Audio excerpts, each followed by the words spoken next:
All right. Well, here we go. We got another example of identifying graphing conics and identifying vertices and foci. Once again, we can go through the steps and let's identify how many different squares we have. So that's what conics deal with, is when they're implicit form, they have a lot of different squares. Well, here we go. We notice that we have x squared. There is no y squared, so once again, we have one thing that's squared, and therefore, we know it's going to be parabolic. Okay, so we have a parabola.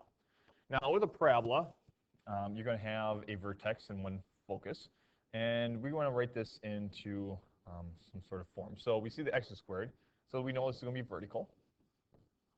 Okay, vertical, and so we're looking at trying to write this in the equation of x minus h squared equals 4p times y minus k.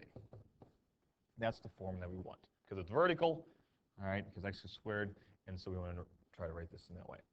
So to do that, we're going to separate all our x's and y's and our constants. So I'm going to take x squared minus 6x. And I'm going to take all the other values and put them on the other side. So I'm going to minus 2y, minus 9. I'm going to put that over there.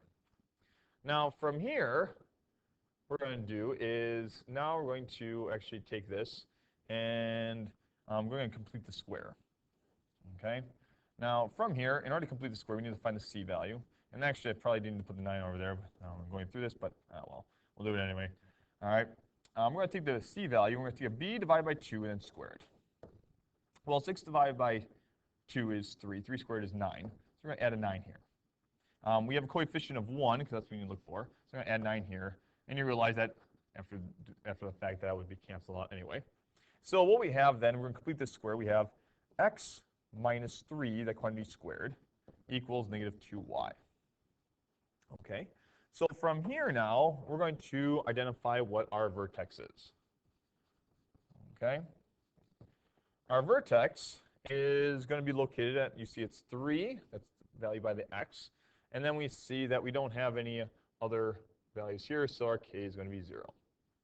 So I'm going to graph this out. Draw my little sketch and move this over here, right there. And this is going to go, all right, vertex 1, 2, 3, 0.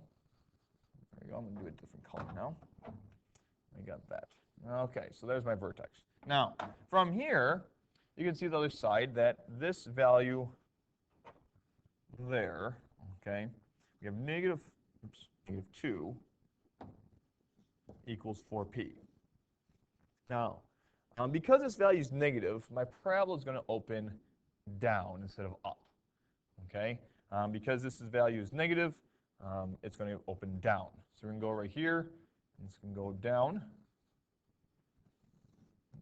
Just sketch. You can plug these points if I really wanted to get it really looking good, but we have that.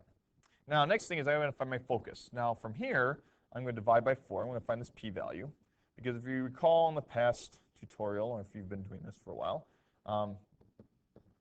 we understand that the focus, okay, the focus, right, is p units away from the vertex.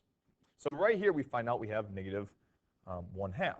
Now the absolute value of that, so we can find that distance, is going to equal 1/2. So that means I have a focus which is going to be a 1/2 unit. All right, this is negative 1. A 1/2 unit away from here. And the focus is always along this axis of symmetry. All right, and it's going to be between our curve right there. So what we have right here is our focus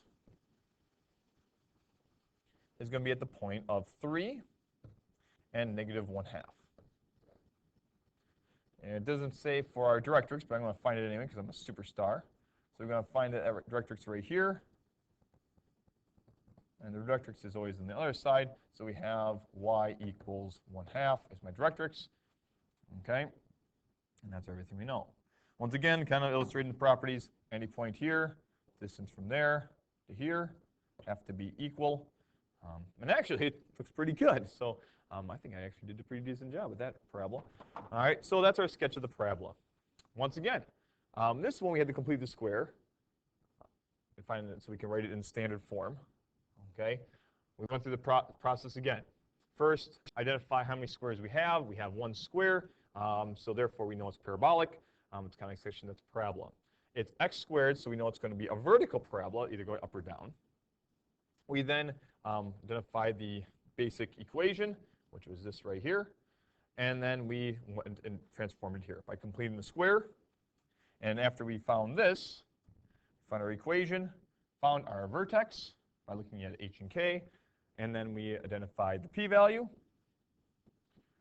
all right, which is the distance from that to the focus, all right. And we wrote that out and then found the directrix and we sketched out a graph. So, hope that helps out. Another example of using parabolas. We'll have some more tutorials on other conic sections. Check those out in a bit.